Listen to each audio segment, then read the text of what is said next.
नमस्कार मित्रों। इस चैनल में मेरे काफ़ी सारे छात्र हैं और उनके लिए ये वीडियो क्लास शुरू किया जा रहा है।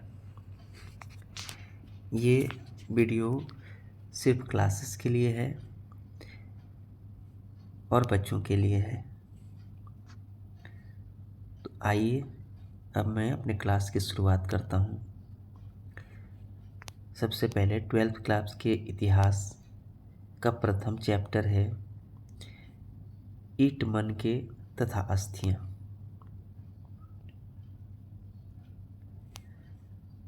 आइए देखते हैं इस चैप्टर को। सबसे पहले इस चैप्टर का जो इंट्रोडक्शन है, परिचय है, वो देखेंगे और बच्चे अपने कॉपी नोटबुक को लेकर बैठ जाएं और इसके बाद हर पैराग्राफ को पढ़ाने के बाद चैप्टर में ऑब्जेक्टिव क्वेश्चन होगा, उसको देखना है। तो सबसे पहले परिचय इंट्रोडक्शन को देखते हैं। भारत की प्राचीनतम सभ्यता आज से लगभग 6000 वर्ष पहले सिंधु नदी के तट पर स्थित सिंधु घाटी सभ्यता विश्व की आरंभिक 4 प्रमुख सभ्यताओं में से एक है। यह एक नगरीय सभ्यता थी। ये 4 प्राचीनतम सभ्यताएं थी: मेसोपोटामिया की सभ्यता, प्राचीन मिस्र की सभ्यता, प्राचीन चीन और सिंधु नदी घाटी सभ्यता। चूँकि पुरातत्वविदों द्वारा सर्वप्रथम हड़प्पा नगर की खोज की गई थी, इसलिए इस हड़प्पा सभ्यता भी कहा जाता है।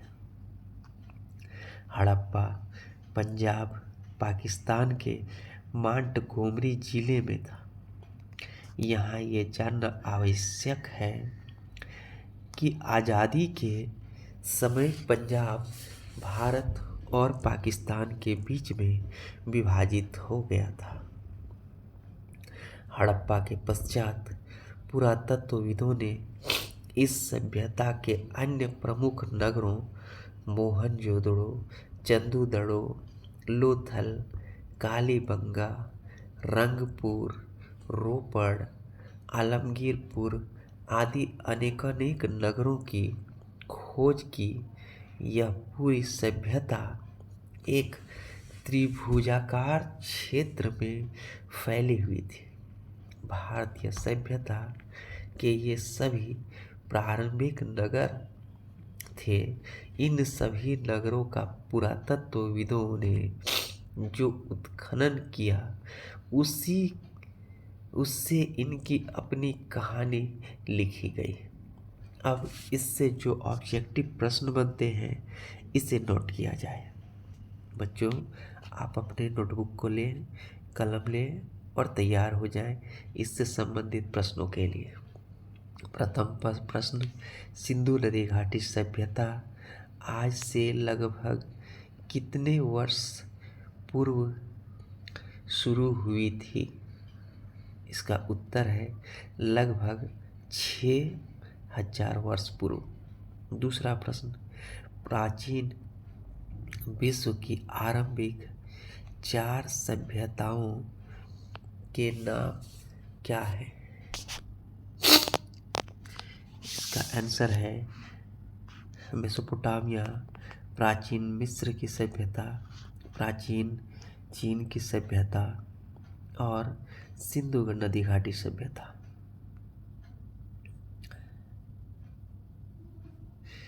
अगला प्रश्न है, सिंधु नदी घाटी सभ्यता को हड़प्पा सभ्यता क्यों कहा जाता है? इसका आंसर है क्योंकि इस सभ्यता की सबसे पहली खोज हड़प्पा में हुई थी, अर्थात यहाँ खुदाई हुई थी इसकी। अगला प्रश्न है, हड़प्पा वर्तमान में किस देश में स्थित है या है? आंसर है हड़प्पा पाकिस्तान के पंजाब प्रांत के मांटगोमरी जिले में में है। मित्रों, आइए अब देखते हैं इसके अगले पैराग्राफ को। चैप्टर में अब हम लोग समझेंगे कि पुरातत्व क्या है, क्योंकि इसी के आधार पर इतिहास का निर्माण हुआ है। हड़प्पा सभ्यता का पूरा इतिहास पुरातत्व से बना हुआ है। इससे पहले कि हमें हड़प्पा सभ्यता के प्राचीन और प्रारंभिक नगरों की कहानी पर प्रकाश डालें, हमें यह जानना आवश्यक है कि पुरातत्व क्या है। समकालीन और प्रत्यक्षदर्शी अर्थात सामने दिखने वाली सामग्री ही पुरातात्विक सामग्री कहलाती है। हमारा वही इतिहास प्रमाणिक है जो सामग्री को आधार बनाकर लिखा जाता है। विभिन्न स्थानों पर उत्खनन कर पुरातात्विक सामग्री की खोज करने वाले विद्वान पुरातत्ववेत्ता अथवा पुराविद कहलाते हैं।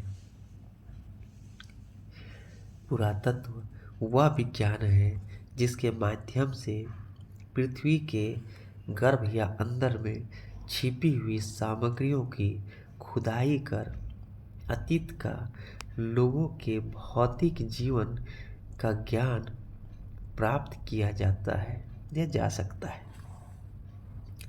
वैज्ञानिक तथ्यों पर आधारित होने के कारण पुरातत्व एक अंतिम तथा सर्वाधिक महत्वपूर्ण स्रोत है। इसके अंतर्गत खुदाई में प्राप्त सिक्के, अभिलेख, खंडहर व स्मारक आदि की गणना की जाती है। आइए इस पैराग्राफ से संबंधित कुछ वस्तुनिष्ठ प्रश्नों को देखते हैं। तो अब पहला प्रश्न है, पुरातत्व क्या है?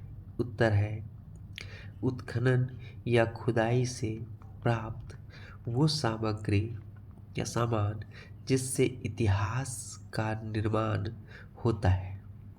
प्रश्न, पुरातात्विक सामान का खोजने वाले को क्या कहा जाता है? इसका उत्तर है पुरातत्ववेत्ता या पुराविद। अगला प्रश्न है, महत्वपूर्ण पुरातात्विक सामग्री कौन कौन से हैं? इसका उत्तर है सिक्का, अभिलेख, खंडहर और स्मारक आदि। आइए अब इसके अगले पैराग्राफ को देखते हैं और फिर उसके बाद उसके वस्तुनिष्ठ प्रश्नों को भी देखेंगे। तो अब देखते हैं पुरातात्विक उत्खनन। किसी भी स्थल पर पुरातत्वविद पहले लंबवत उत्खनन करते हैं। इससे विभिन्न सभ्यताओं की प्राचीनता का पता चलता है। पुरातत्वविद पुरातात्विक वस्तुएं जितनी गहराई पर प्राप्त होती है उतनी ही प्राचीन होती है। इससे काल निर्माण के स्तरीकरण का सिद्धांत कहा जाता है। पीट रिवर्स महोदय ने पुरातात्विक स्तरीकरण का वैज्ञानिक अध्ययन की नींव मिस्र अर्थात इजिप्ट में रखी थी। जिस किसी भी स्तर के बारे में हमें विस्तृत जानकारी प्राप्त करनी होती है, उस गहराई पर क्षैतिज या सपाट मैदान की तरह खुदाई कराया जाता है। विलियम जोन्स ने 15 जनवरी 1784 ईस्वी को कलकत्ता में एशियाटिक सोसाइटी की स्थापना की थी। यहाँ से भारत के इतिहास को जानने हेतु पुरातात्विक अन्वेषण का आरंभ हुआ। भारत में पुरातत्व विभाग की स्थापना 1861 ईस्वी में हुई। कनिंघम महोदय इनके डायरेक्टर नियुक्त किए गए। 1872 में संपूर्ण भारत में पुरातत्व विषय खोज कराने का निश्चय किया गया एवं कनिंघम महोदय को ही परियोजना प्रोजेक्ट का डायरेक्टर जनरल बनाया गया। जॉन मार्शल 1902 ईस्वी में पुरातत्व विभाग के डायरेक्टर जनरल बने। इन्हीं के समय राय बहादुर दयाराम साहनी ने उत्खनन द्वारा हड़प्पा स्थल की खोज की। 1924 ईस्वी में भारतीय पुरातत्व सर्वेक्षण के director general sir John Marshall ने एक नवीन सभ्यता सिंधु घाटी सभ्यता की खोज की और उसकी घोषणा की। आइए अब इससे संबंधित वस्तुनिष्ठ ऑब्जेक्टिव प्रश्न पर प्रकाश डालते हैं।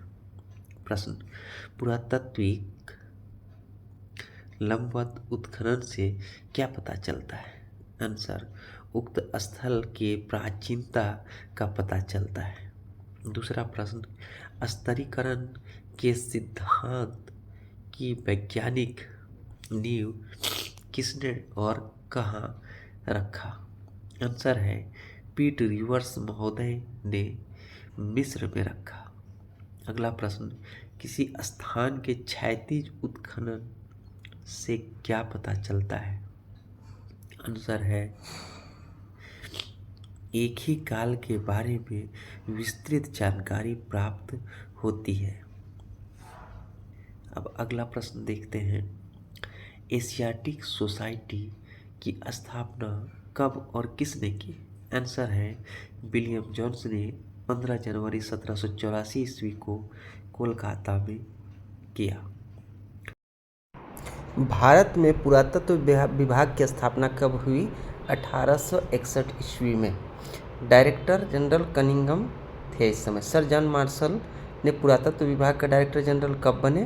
तो 1902 ईस्वी। आइए अब इस चैप्टर के अगले पैराग्राफ को देखते हैं। हड़प्पा सभ्यता की खोज की कहानी। 1826 ईस्वी में सर्वप्रथम चार्ल्स मैनसर ने हड़प्पा के टीले की जानकारी दी। 1856 ईस्वी में कराची से लाहौर तक रेल लाइन बिछाने के दौरान हुई खुदाई में जॉन ब्रटन एवं विलियम बंटन नामक 2 अंग्रेजों को कुछ पुरातात्विक अवशेष प्राप्त हुए। 1873 ईस्वी में जनरल कनिंघम को भी कुछ हड़प्पाई पुरातत्व वस्तुएं प्राप्त हुई। 1912 ईस्वी में J.F. फ्लीट महोदय ने यहाँ प्राप्त पुरावस्तुओं के आधार पर एक लेख लिखा। हालांकि कनिंघम एवं फ्लीट महोदय हड़प्पा सभ्यता के महत्व का मूल्यांकन करने में असमर्थ रहे। इस सभ्यता के महत्व का पता लगाने का श्रेय राय बहादुर दयाराम साहनी को जाता है। यहाँ उन्होंने हड़प्पाई मोहरें प्राप्त की। दूसरे ही वर्ष 1922 ईस्वी में राखाल दास ने मोहनजोदड़ो की खोज की। पिगट महोदय ने हड़प्पा एवं मोहनजोदड़ो की एक विस्तृत साम्राज्य की जुड़वा राजधानी बताया है। इनके बीच की दूरी 670 किलोमीटर है। आइए अब इससे संबंधित वस्तुनिष्ठ प्रश्नों को देखते हैं।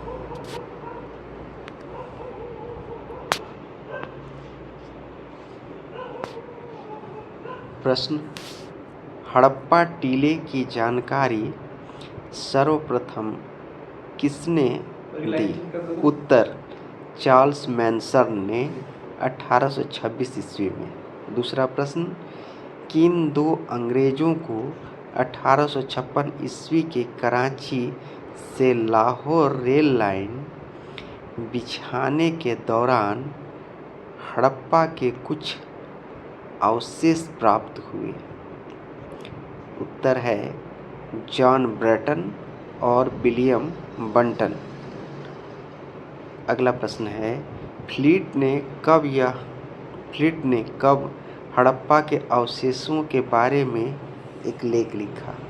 आंसर है 1912 ईस्वी में। प्रश्न, हड़प्पा की सर्वप्रथम खोज किसने की? उत्तर है राय बहादुर दयाराम साहनी ने 1921 ईस्वी में। प्रश्न, मोहनजोदड़ो की खोज किसने की? आंसर है राखाल दास बनर्जी ने 1922 ईस्वी में। अगला प्रश्न, हड़प्पा और मोहनजोदड़ो को जुड़वा राजधानी किसने कहा? आंसर है पिगट ने। आइए अब इसके बाद देखते हैं हड़प्पा का विस्तार।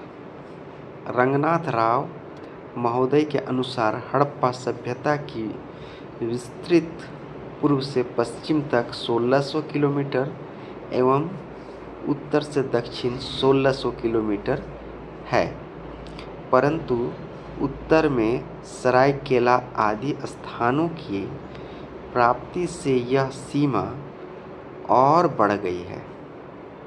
यह सभ्यता एक त्रिभुजाकार क्षेत्र में विस्तृत है, जिसका क्षेत्रफल कुछ समय पूर्व विद्वानों ने 12,99,600 वर्ग किलोमीटर बताया था।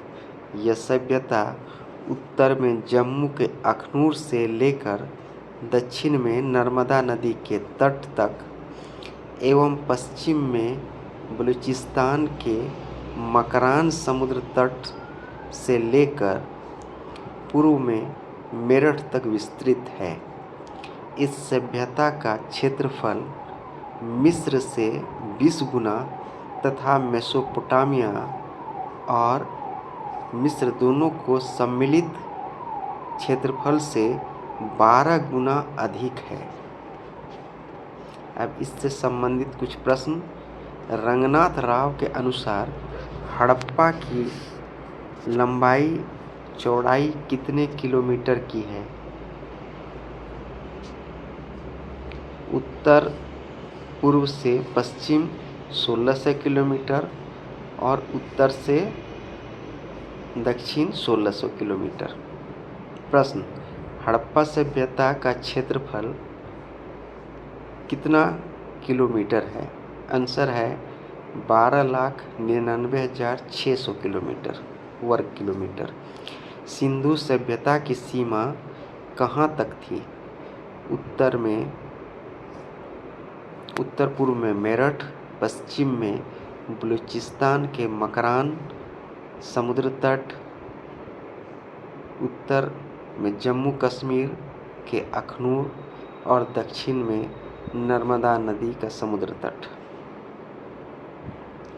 हड़प्पा सभ्यता का क्षेत्रफल मिस्र और मेसोपोटामिया से कितना बड़ा है? आंसर है मिस्र से 20 गुना और मिस्र और मेसोपोटामिया को मिलाकर 12 गुना बड़ा है। इसके बाद ये जो खुदाई का स्थल है उसमें ईयर है और खोजने वाले का नाम है, ये सबको याद कर लेना है, इसको नोट कर लें।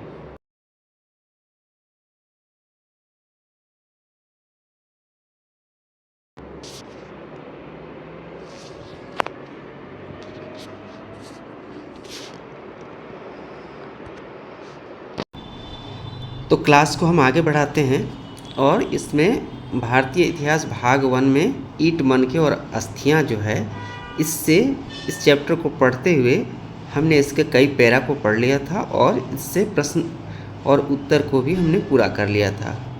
ठीक है, अब इसमें हम आते हैं हड़प्पा सभ्यता का काल। तो हड़प्पा सभ्यता का जो काल है उसमें यहाँ कुछ अलग अलग विद्वानों का अलग अलग कालक्रम दिया हुआ है कि इन विद्वानों में जो है हड़प्पा के काल को लेकर मतभेद है और उन्होंने अपने अनुसार अपने अध्ययन के आधार पर हड़प्पा का कुछ काल बताया है। जैसे सर जॉन मार्शल ने 3250 से 2750 ईस्वी पूर्व बताया है। Ernest JH. मेके ने हड़प्पा का काल, सभ्यता का काल जो है उन्होंने 2800 ईस्वी पूर्व से 2500 ईस्वी पूर्व तक माना है। माधव स्वरूप वत्स ने हड़प्पा सभ्यता का काल 3500 ईस्वी पूर्व से 2700 ईस्वी पूर्व तक माना है। राधा कुमुद मुखर्जी ने 3200 ईस्वी पूर्व से 2750 ईस्वी पूर्व तक माना है। R.E.M. व्हीलर ने 2500 ईस्वी पूर्व से 1750 ईस्वी पूर्व तक हड़प्पा सभ्यता का काल माना है। Doctor V.A. स्मिथ ने 2500 ईस्वी पूर्व से 1500 ईस्वी पूर्व तक हड़प्पा के कालक्रम को माना है। अब यहाँ 7वें नंबर में रेडियो कार्बन विधि है। रेडियो कार्बन विधि के अनुसार हड़प्पा का कालक्रम जो है वह 2500 ईस्वी पूर्व से 1750 ईस्वी पूर्व तक माना गया है। हालांकि इनमें से सर्वाधिक जो सटीक है वो अभी हम रेडियो कार्बन विधि को ही मानते हैं, क्योंकि यह एक वैज्ञानिक विधि है और इसमें जांच के द्वारा किसी भी वस्तु के या वस्तुओं के द्वारा वहाँ के इतिहास के काल की जानकारी पता की जाती है। अगर हम गौर करें तो यहाँ रेडियो कार्बन विधि का जो कालक्रम है वो 2500 ईस्वी पूर्व से 2750 ईस्वी पूर्व तक है। और यहाँ अगर हम देखेंगे डॉक्टर E.M. व्हीलर इन्होंने भी जो कालक्रम दिया है वो 2500 ईस्वी पूर्व से 1750 ईस्वी पूर्व तक का माना है। ठीक है, तो अधिकांश विद्वानों द्वारा या वर्तमान समय में इसी विधि को ज़्यादा मान्यता प्राप्त है। अब यहाँ प्रश्न उठता है किस कार्बन 14 विधि या C14 विधि जिसके कालक्रम को हम सर्वाधिक मान्यता देते हैं वह क्या है। तो कार्बन 14 विधि तिथि निर्धारण की वैज्ञानिक विधि को कार्बन 14 विधि कहा जाता है। इस विधि की खोज अमेरिका के प्रख्यात रसायन शास्त्री W.F. लीवी द्वारा सन 1946 में की गई। इस विधि के अनुसार किसी भी जीवित वस्तु में कार्बन 12 एवं कार्बन 14 की मात्रा समान मात्रा में पाया जाता है। मृत्यु अथवा विनाश की अवस्था में C12 तो स्थिर रहता है मगर C14 जो है निरंतर क्षय होने लगता है। अब कार्बन की अर्ध आयु काल 5730 ± 40 वर्ष होता है, अर्थात इतने वर्षों तक उस पदार्थ में C14 की मात्रा आधी रह जाती है। इस प्रकार वस्तु के काल की गणना की जाती है। जिस पदार्थ में कार्बन 14 की मात्रा जितनी कम होती है वह उतना ही प्राचीनतम माना जाता है। पदार्थों में C14 की क्षय की प्रक्रिया को रेडियोधर्मिता अर्थात रेडियो एक्टिविटी कहा जाता है। अब यहाँ देखिए समझना है कि कार्बन 14 विधि जो है, कार्बन 14 विधि में अब कोई भी वैसी वस्तु, जीवित वस्तु जो क्षय हो रही है, विनाश हो रही है, समाप्त हो रही है, मर रही है, तो उस समय कार्बन 12 और 14 दोनों की मात्रा स्थिर पाई जाएगी। लेकिन जैसे ही मृत्यु हो गया उसके बाद कार्बन 12 तो स्थिर रहने की प्रकृति है उसकी, लेकिन कार्बन 14 जो है उसकी प्रकृति क्षय होने की है।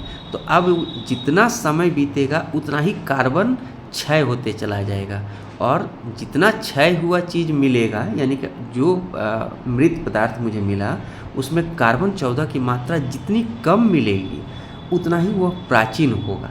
हाँ, अब यहाँ समझना है कि इससे जो काल या डेट निकल कर आएगा उसमें 40 वर्ष ज़्यादा कम का अंतर हो सकता है। यह एग्जैक्ट नहीं होता है, लेकिन इससे ज़्यादा सर्वाधिक सही सटीक कालक्रम निकालने का तरीका अभी फ़िलहाल सुलभ नहीं है, सहज नहीं है। ठीक है, अब इसके बाद इस पैरा के बाद इसके हम लोग ऑब्जेक्टिव को देखेंगे, इसमें कितना ऑब्जेक्टिव है। तो आप अपने हाथ में अपने नोटबुक को ले लें और इसके ऑब्जेक्टिव को नोट कीजिए। सबसे पहले तो आप यहाँ देखिए, यह जो आप देख रहे हैं कि विद्वान है और उन्होंने जो कालक्रम बताया है इन सबको याद कर लेना है। ये सारे जो 1 से लेकर 7 तक हैं, इसमें से 2-3 बहुत ही महत्वपूर्ण हैं, जैसे C14 कार्बन रेडियो कार्बन विधि, C14 विधि, जिसके अनुसार 2500 से 1750 ईस्वी पूर्व तक मानी जाती है, और इनसे मिलता हुआ है REM व्हीलर द्वारा 2500 से 1750 ईस्वी पूर्व तक का माना जाता है। और 1-2 और भी हैं जिनका याद करना हमें ज़रूरी है, हालांकि उनका सही नहीं है, फिर भी सर जॉन मार्शल जिन्होंने 3250 से 2750 ईस्वी पूर्व तक माना था। इसके बाद अब हम लोग ऑब्जेक्टिव लिखते हैं। तो पहला ऑब्जेक्टिव है कि किस विद्वान पहला प्रश्न लिखिए, किस विद्वान के द्वारा हड़प्पा के काल क्रम को बताया गया जो कि रेडियो कार्बन विधि से सर्वाधिक मिलती जुलती है। तो इसका आंसर है REM व्हीलर। ठीक है, अगला प्रश्न लेते हैं कि तिथि निर्धारण की सबसे वैज्ञानिक विधि किसे कहते हैं। अगला प्रश्न है तिथि निर्धारण की सर्वाधिक वैज्ञानिक विधि किसे कहते हैं। तो इसका उत्तर है कार्बन 14 विधि या C14 विधि या कार्बन 14 विधि या रेडियो कार्बन विधि। ठीक है, अब है कि कार्बन 14 विधि या अगला प्रश्न, कार्बन 14 विधि या C14 विधि की खोज किस अमेरिका के रसायन शास्त्री ने की थी। प्रश्न है कि C14 या कार्बन 14 विधि की खोज किस अमेरिका के रसायन शास्त्री ने की थी। तो इसका आंसर है रसायन शास्त्री WF लीवी ने C14 या कार्बन 14 विधि की खोज 1946 में की थी। अगला प्रश्न है कि C14 विधि में कार्बन के अगला प्रश्न C14 विधि में कार्बन के किन 2 अपरूपों की तुलना की जाती है। आंसर है C14 विधि में कार्बन 12 और कार्बन 14 की मात्रा का तुलना किया जाता है। अगला प्रश्न है कि कार्बन 14 विधि के द्वारा जो काल निर्धारण होता है उसमें कितने वर्ष का अंतर पाया जा सकता है। इस प्रश्न का अर्थ ये है कि जितना बताया गया है उससे 40 वर्ष ऊपर नीचे इसका कालक्रम हो सकता है, मतलब इतना एरर की संभावना उसमें है, इतनी त्रुटि उसमें हो सकती है। फिर भी बहुत पुराने और लंबे और ऐतिहासिक कालक्रम को ज्ञात करने का यह फिर भी बहुत ही सटीक तरीका माना जाता है। तो अब इसका आंसर लिखिए। प्रश्न फिर से सुन लीजिए कि कार्बन 14 विधि में जो कालक्रम निकलता है उसमें कितने वर्ष का अंतर हो सकता है। तो उसका आंसर है कि 40 वर्ष का अंतर हो सकता है। ठीक है, अब है कि हम अगले पैराग्राफ पर आते हैं। हड़प्पा नगरों से प्राप्त वस्तुएं।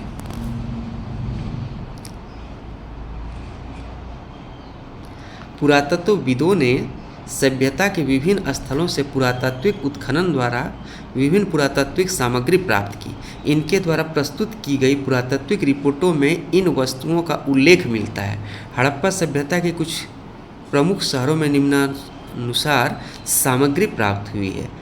मतलब अब हम लोगों को देखना है कि हड़प्पा जो सभ्यता है इसके लिए हमें कोई ऐसा लेख नहीं मिला है जिससे हम पढ़ सकें। अगर लेख मिला भी है तो उसको हम लोग पढ़ नहीं पाए हैं। तो जो भी इतिहास का निर्माण हुआ है वो यहाँ से प्राप्त वस्तुओं के आधार पर हुआ है। तो इसमें से है कि हड़प्पा के किस स्थल से कौन कौन सा सामान, पुरातात्विक सामान प्राप्त हुआ है। ठीक है, तो सबसे पहले हम लोग मोहनजोदड़ो को देखते हैं। मोहनजोदड़ो सिंधी भाषा का शब्द है जिसका अर्थ होता है मृतकों का टीला। मोहनजोदड़ो के आसपास की भूमि बड़ी उपजाऊ थी, इसे सिंध का बाग कहा जाता था। यहाँ से 1398 मुहरें, पुजारी का सिर, मोम के सांचे, कांस्य की नर्तकी, सभागार, सीप का पैमाना, सूती कपड़े के अवशेष, पानी का जहाज, हाथी का कपाल, शिलाजीत, गाड़ी के पहिए, मेसोपोटामिया के मोहरें, दाढ़ी वाले मनुष्य की प्रतिमा, हाथी का दांत, तराजू, पशुपति की मुद्रा आदि वस्तुएं प्राप्त हुई है। तो ये हो गया मोहनजोदड़ो के बारे में। अब यहाँ इसके बारे में बॉक्स में जो लिखा हुआ है उसको हम लोग देख लेते हैं। मृतकों की गली। मृतकों की गली एक छोटी सी गली है जो चौड़ाई में 3 से 6 फीट तक है।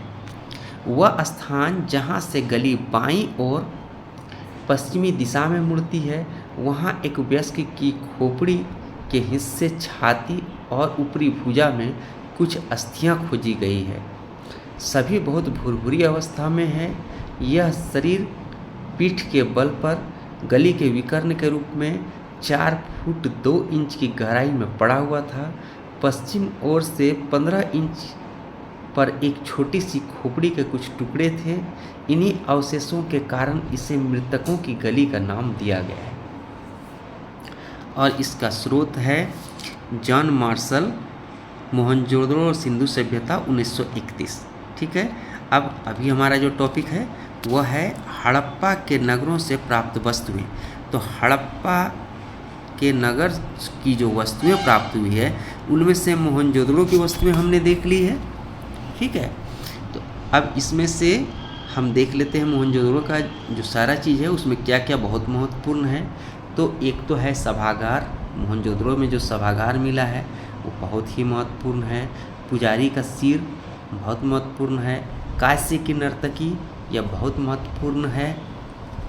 ठीक है, और मेसोपोटामिया की मुहरें और दाढ़ी वाले मनुष्य की प्रतिमा, ये सब बहुत ही महत्वपूर्ण है। साथ ही साथ पशुपति की मुद्रा आदि वस्तुएं प्राप्त हुई है। अब मोहनजोदड़ो के बाद हम चलते हैं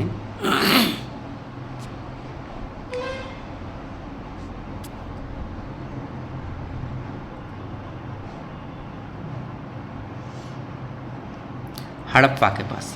अब हड़प्पा से जो जो सामग्री प्राप्त हुई है, पुरातात्विक वस्तुएं प्राप्त हुई है, उसको हम एक सिरे से देख लेंगे। हड़प्पा पहला स्थल है जहाँ इस सभ्यता की खोज हुई थी। सिंधु सभ्यता की प्रथम खोज हड़प्पा से हुई थी, इसीलिए इसे हम लोग हड़प्पा सभ्यता के नाम से भी जानते हैं।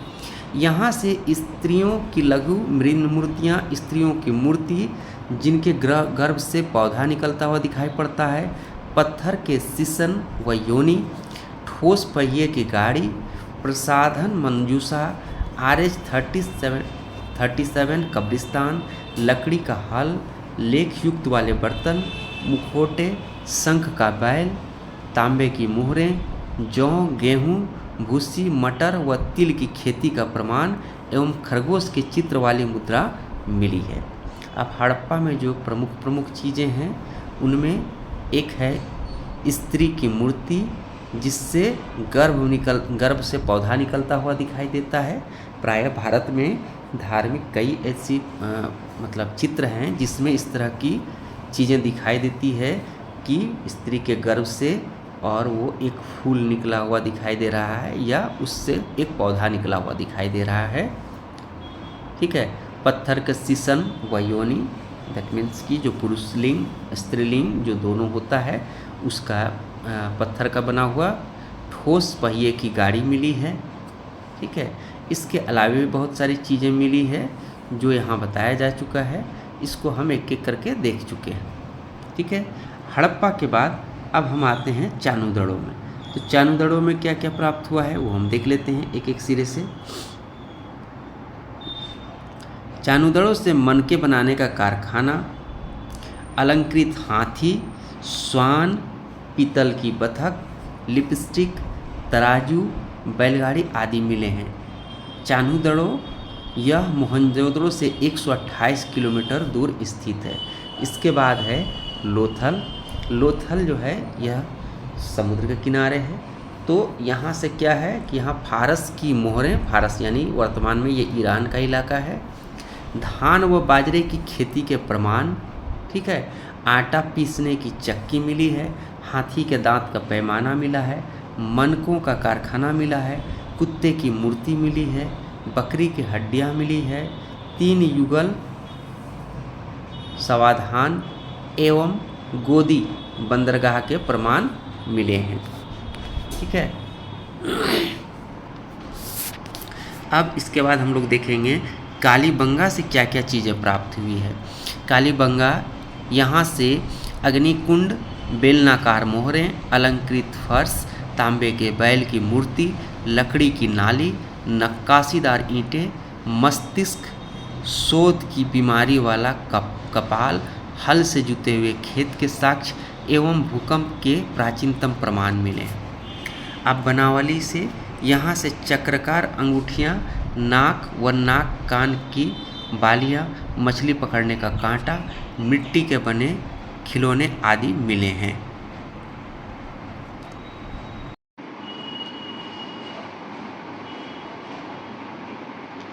आइए अब आगे देखते हैं चैप्टर को।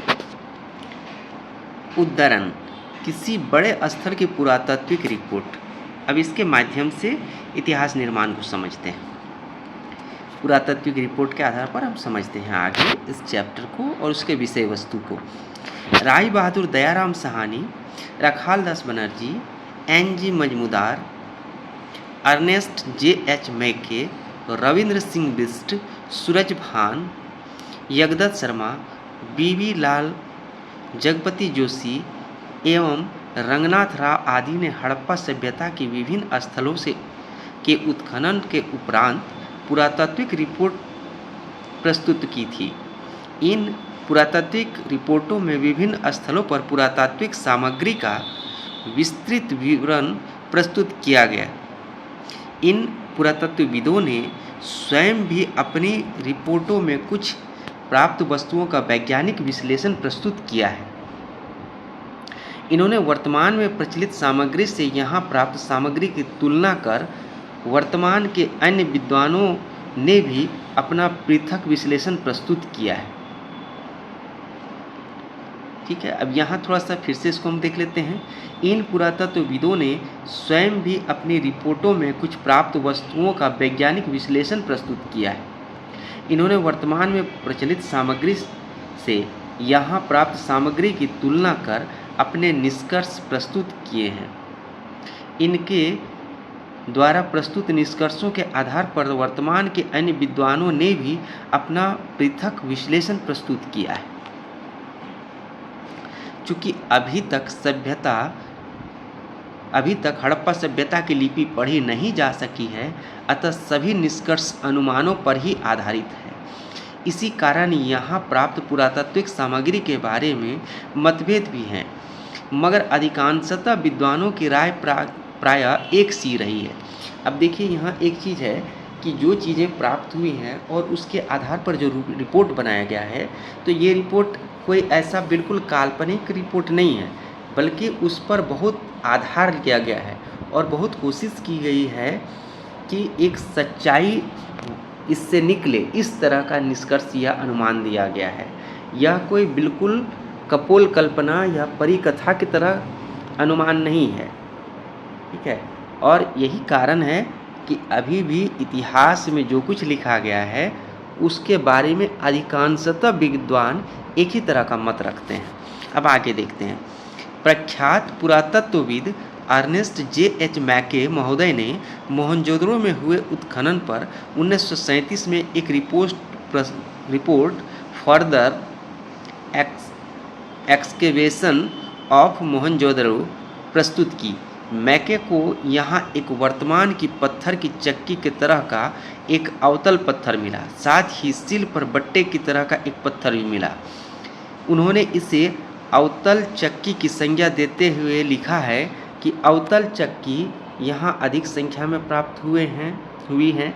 ऐसा लगता है कि अन्न पीसने का यह एकमात्र साधन थी।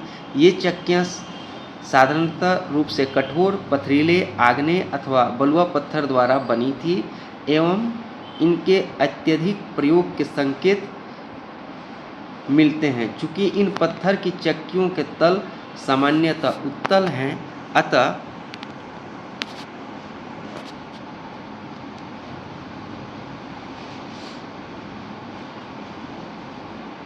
निश्चित तौर पर इन्हें भूमि में मिट्टी में जमाकर रखा जाता रहा होगा ताकि यह हिल ना सके। यहाँ प्रस्तुत दो प्रकार की चक्कियाँ मिली है। एक में ऊपर वाला छोटा पत्थर और नीचे वाले पत्थर को आगे पीछे चलाया जाता था, इससे नीचे वाला पत्थर खोखला हो गया था। दूसरी वे जिनमें ऊपर वाले पत्थर द्वारा जड़ी बूटियों तथा मसालों को कूटा जाता था। ये इस प्रकार का ये पत्थर है जिसे हम देख सकते हैं।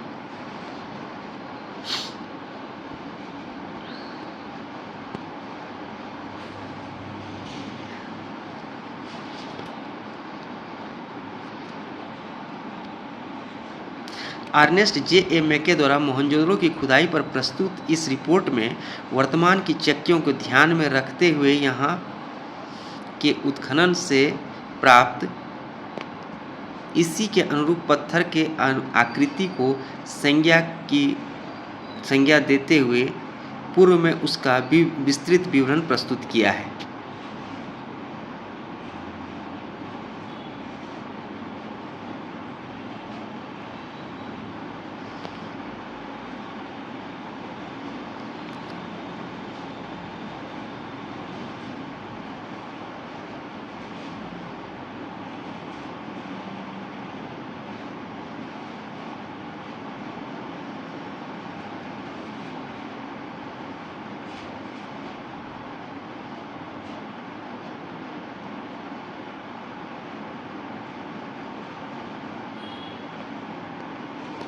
चलिए अब इसके आगे देखते हैं।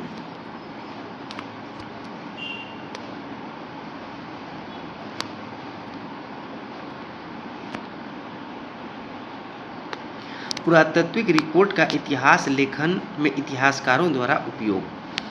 ठीक है, विभिन्न पुरातत्वविदों द्वारा उत्खनन के पश्चात पुरातात्विक रिपोर्ट प्रकाशित की जाती है। इन्हीं रिपोर्टों से पता चलता है कि इन्हें स्थल विशेष के उत्खनन में क्या क्या पुरातात्विक सामग्री प्राप्त हुई है। कुछ सामग्री का विश्लेषण तो अर्नेस्ट J.H. मैके महोदय की भांति पुरातत्वविद स्वयं कर देते हैं एवं कुछ सामग्री का मात्र उल्लेख ही रहता है। इनकी रिपोर्टों का अध्ययन कर इतिहासकार उस स्थान का इतिहास लिखने का प्रयास करता है। पुरातत्वविद एवं इतिहासकार उत्खनन में प्राप्त सामग्री की उपयोगिता का अनुमान वर्तमान में प्रयुक्त वस्तुओं से उसकी तुलना कर लगाते हैं। पुरातात्विक सामग्री का समग्रता में अध्ययन कर किसी भी सभ्यता की सामाजिक, आर्थिक, धार्मिक, राजनीतिक स्थिति का प्रस्तुतिकरण किया जा सकता है। हड़प्पा सभ्यता का संपूर्ण इतिहास इसी प्रकार इतिहासकारों द्वारा लिखा गया है। इसके लिए इतिहासकार एवं पुरातत्वविदों को ज्ञात से अज्ञात की ओर बढ़ना पड़ता है, अर्थात वर्तमान के संदर्भ में अतीत का अध्ययन करते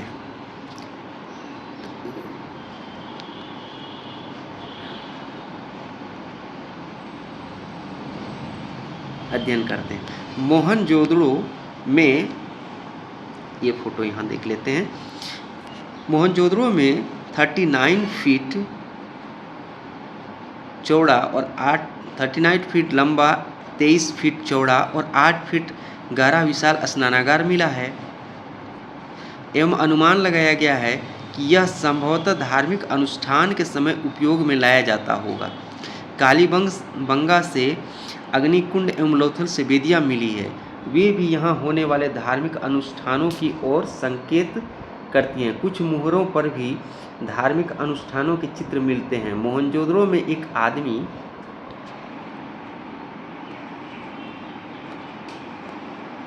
की पाषाण मूर्ति मिली है। धार्मिक अनुष्ठानों से संबंधित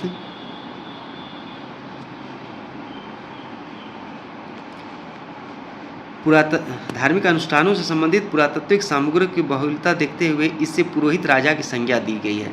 चूँकि इसके समकालीन मेसोपोटामिया की सभ्यता में भी पुरोहित राजा होते थे, अतः हड़प्पा की सभ्यता में भी इसे पुरोहित राजा मानते हुए एक अनुमान प्रतिपादित किया गया कि संभवतः इस सभ्यता में पुरोहित राजा रहे होंगे।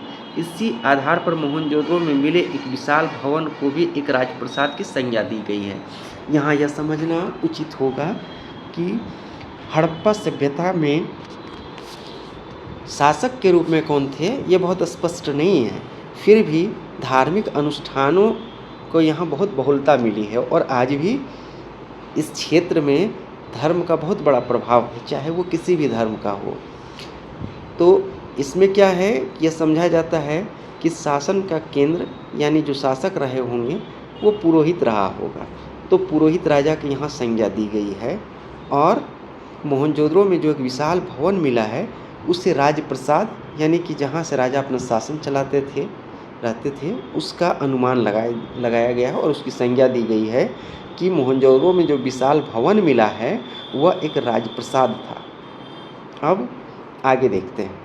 हड़प्पा सभ्यता एवं भारतीय पुरातत्व सर्वेक्षण के डायरेक्टर जनरल, ठीक है, तो हम लोग यहाँ समझेंगे कि भारत में खुदाई के लिए, यहाँ के इतिहास को जानने के लिए यहाँ का पुरातत्व सर्वेक्षण और इसके विभाग की ज़रूरत थी, इस तरह के कार्य की ज़रूरत थी।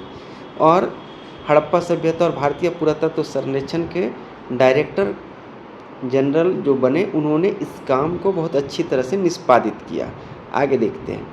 भारतीय पुरातत्व संरक्षण के डायरेक्टर जनरलों में कनिंघम, मार्शल एवं व्हीलर का नाम प्रमुखता से लिया जा सकता है। इनका योगदान इस प्रकार से है। अलेक्जेंडर कनिंघम भारतीय पुरातत्व संरक्षण विभाग के प्रथम डायरेक्टर जनरल कनिंघम थे। आरंभिक बस्तियों की जानकारी के लिए उन्होंने चीन बौद्ध यात्रियों के वृत्तांतों का अध्ययन किया। कनिंघम की रुचि सांस्कृतिक महत्व के पुरावशेष को खोजने में अधिक थी। उनकी रुचि 6वीं शताब्दी ईस्वी पूर्व से 34वीं शताब्दी ईस्वी पूर्व एवं उसके बाद के पुरातात्विक अन्वेषणों में भी थी। हड़प्पा के अवशेषों का विवरण न तो चीनी यात्रियों ने किया, न ही 6वीं शताब्दी के बाद के थे, इसलिए कनिंघम की रुचि के ढांचे में यह शामिल नहीं था। तो हड़प्पा के बारे में कनिंघम बहुत ज़्यादा महत्व नहीं दे पाए। हालांकि उनके समय में भी बहुत सारे प्रमाण उनके सामने आए, फिर भी वो हड़प्पा के बारे में उतना ज़्यादा महत्व नहीं दे पाए। एक बार एक अंग्रेज ने कनिंघम को एक मुहर दी जो हड़प्पा सभ्यता की थी। उन्होंने अपनी रुचि के कालखंड में इसे रखने की कोशिश की, मगर वे असफल रहे। सफल होते भी तो कैसे, हड़प्पा काल की जो थी, ठीक है। तो क्या है कि यहाँ कनिंघम महोदय को हड़प्पा के काल की एक सिक्का दी गई, लेकिन चूंकि वे मानते थे कि भारत का इतिहास इतना प्राचीन नहीं है, तो उन्होंने इसे 6वीं शताब्दी और इसके आसपास का जिस इतिहास को वो मानते थे वहाँ तक को उन्होंने स्वीकार करने का कोशिश किया और उसी में गढ़ने की कोशिश की कि ये इतना ही पुराना है, ये उतना पुराना नहीं है जितना पुराना ये बताया जा रहा था। लेकिन ये सफल नहीं हो सके, कनिंघम महोदय इसमें सफल नहीं हो सके। अब इसके बाद आता है सर जॉन मार्शल का समय। सर जॉन मार्शल 1924 में भारतीय पुरातत्व संरक्षण विभाग के डायरेक्टर जनरल बने। जॉन मार्शल ने समस्त विश्व के समक्ष सिंधु घाटी की एक नवीन सभ्यता की खोज की घोषणा की थी।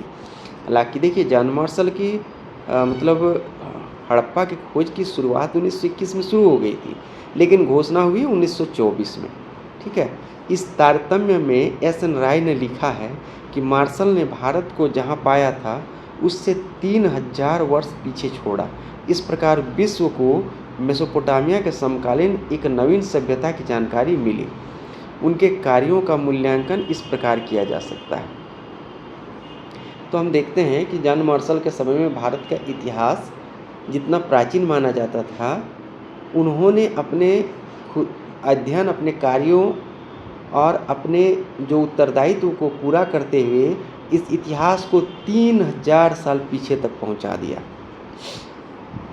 अब उनके कार्यों को, सर जॉन मार्शल के कार्यों को हम लोग देखते हैं। भारत में कार्य करने वाले वे पहले पेशेवर पुरातत्वविद थे। उन्होंने पूर्व में यूनान एवं क्रीट में काम किया था। वहाँ का अनुभव यहाँ काम आया। कनिंघम की भांति उन्हें भी आकर्षक खोजों में दिलचस्पी थी। मार्शल की उत्सुकता दैनिक जीवन की पद्धतियाँ जानने में थी।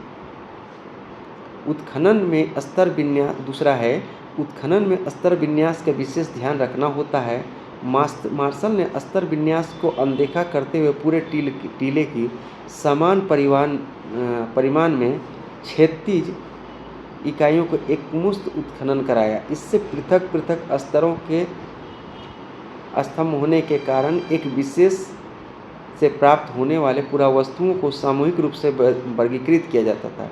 इससे बहुमूल्य जानकारी नहीं मिल पाती थी। ठीक है, अब हम लोग देखते हैं R.E.M. व्हीलर को।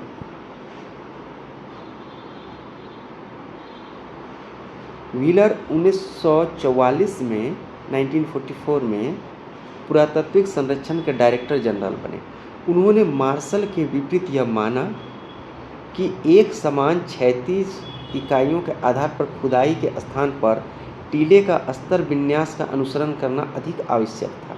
वे सेना के ब्रिगेडियर रह चुके थे, अतः उन्होंने खुदाई में भी अनुशासन एवं परिशुद्धता पर जोर दिया। हड़प्पा सभ्यता के अधिकांश स्थल विभाजन के पश्चात पाकिस्तान चले गए, अतः स्वतंत्रता पश्चात भारतीय पुरातत्वविदों ने भारतीय पुरास्थलों को चिन्हित करने पर जोर दिया। कच्छ के संपन्न व्यापक सर्वेक्षणों में कई बस्तियां प्रकाश में आई। कालीबंगा, लोथल, राखीगढ़ी एवं हाल में हुई धोलावीरा की खोज इन्हीं प्रयासों का परिणाम था।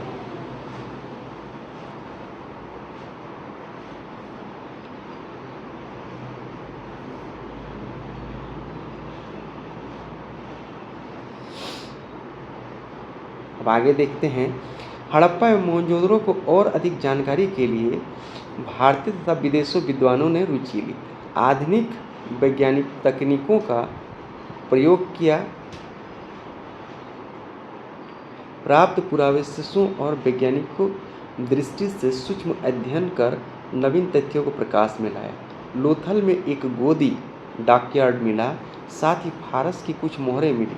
मोहनजोदड़ो से एक बर्तन का नाव का चित्र प्राप्त बना हुआ मिला। कालीबंगा में बेलनाकार मोहरें मिली। बेलनाकार मोहरें मेसोपोटामिया की विशेषता थी। वहीं मेसोपोटामिया में हड़प्पा की सीलें मिली। इन सब पुरातात्विक साक्ष्यों के एक निष्कर्ष निकला कि हड़प्पा सभ्यता का मेसोपोटामिया में फारस के साथ व्यापारिक संबंध था। यह व्यापार नावों द्वारा समुद्र के रास्ते होता था। यह कथन तब और प्रमाणिक साबित हुआ जब मेसोपोटामिया के एक अभिलेख में मेलुहा के साथ व्यापार संबंधों की चर्चा मिली। अब ये है मोहनजोदड़ो से प्राप्त मोहरें। ये मोहर था।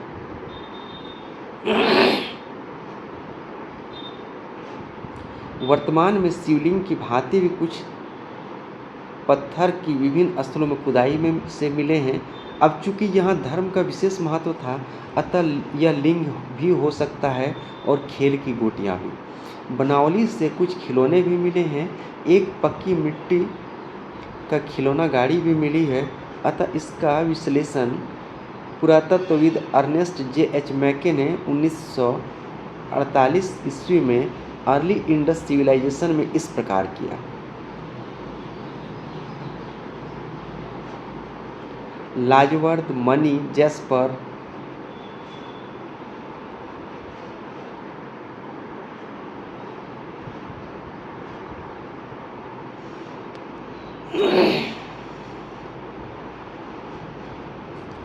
लाजवर्द मणि, जेस्पर, चलसेडनी तथा अन्य पत्थरों से बने छोटे आकार के शंकुओं जो सुंदरता से तरासे और तैयार किए गए थे तथा 2 इंच से भी कम ऊंचाई के थे, लिंग माना गया है। दूसरी तरफ यह भी संभव है कि इनका प्रयोग पट्टों में खेले जाने वाले खेलों की तरह होता रहा होगा। चानुदड़ों से, अब ये बैलगाड़ी की तरह की चीज़ है, ये देख लीजिए इसको, ठीक है। चानुदड़ों से बैलगाड़ी के साक्ष्य मिले हैं। कालीबंगा से हल से जुते हुए खेत के साक्ष्य मिले हैं। बनावली से मिट्टी के बने हल के प्रतिरूप मिले हैं। कुछ स्थानों से पक्की मिट्टी के बनी वृषभ की मूर्ति मिली है।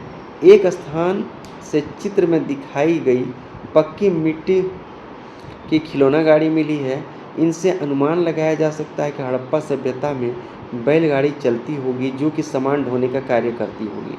इससे आंतरिक व्यापार का संकेत मिलता है। साथ ही यह भी कि हड़प्पा सभ्यता में हल द्वारा खेती भी की जाती रही होगी।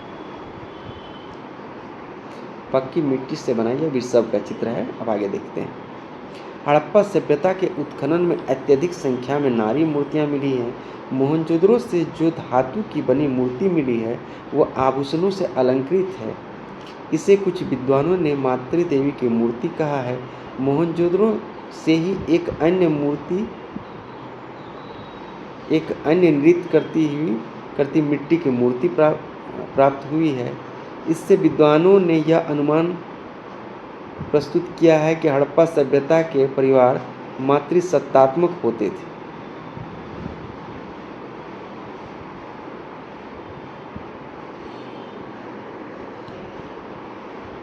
इस प्रकार अब ये है, ये देख लीजिए, मोहनजोदड़ो की मिट्टी में नग्न स्त्री मूर्ति नृत्यरत, ठीक है।